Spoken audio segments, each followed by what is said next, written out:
Blue origin సంస్థ రూపొందించిన NS-25 వ్యోమనౌక రోదసి యాత్రను ఆదివారం విజయవంతంగా పూర్తి చేసింది. అయితే ఇందులో మన తెలుగు తేజం గోపీచంద్ తోటకూర ఉండటం కూడా తెలుగు వారికే కాకుండా యావత్ దేశానికి గర్వకారణం. ఈ పర్యటనతో గోపీచంద్ భారత తొలి అంతరిక్ష పర్యాటకుడిగా రికార్డుకెక్కారు. రాకేష్ శర్మ తర్వాత రోదసి యాత్ర చేసిన రెండో భారతీయుడిగా గుర్తింపు పొందారు.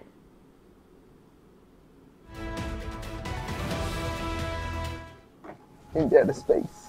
India to space! Woohoo!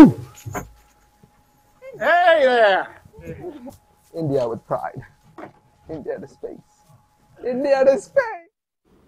Rakesh Sharma 1984లో అంతరిక్షయానం చేశారు. ఆ తర్వాత కల్పనా చావ్లా, సునీతా విలియమ్స్, రాజాచారి, శిరీష బండ్ల కూడా రోదసి యాత్రలు చేశారు. కానీ రాకేష్ శర్మ తప్ప మిగిలిన వారు భారత మూలాలున్న అమెరికా పౌరులు. కానీ గోపీచంద్కు మాత్రం భారత పాస్పోర్ట్ ఉంది. దీంతో రాకేష్ శర్మ తర్వాత రోదసిలోకి వెళ్లిన రెండో భారతీయుడిగా ఆయన రికార్డుకెక్కారు. అయితే ఆయన పర్యాటకుడి హోదాలో వెళ్లడంతో భారత తొలి స్పేస్ టూరిస్టుగా గుర్తింపు పొందారు.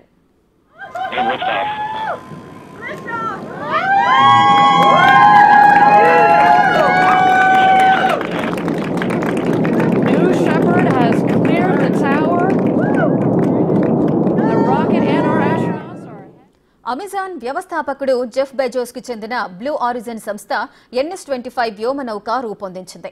ఈ యాత్రలో గోపీచంద్ తో పాటు మరో 5గురు పర్యటించారు. అమెరికా వైమానిక దళ మాజీ కెప్టెన్ ఎడ్వైట్ కూడా ఇందులో పాల్గొన్నారు. డ్వైట్ 1961లో అంతరిక్షయానానికి ఎంపికయ్యారు. కానీ పలు కారణాల వల్ల ఆయనకు రోదసి యాత్ర జరగలేదు. కానీ 90 ఏళ్ల వయసులో ఇప్పుడు ఆ కల నెరవేరింది. రోదసి యాత్ర చేసిన అత్యంత పెద్ద వయస్కుడిగా ఆయన గుర్తింపు పొందారు. Woohoo! Hey there! India with pride. India to space.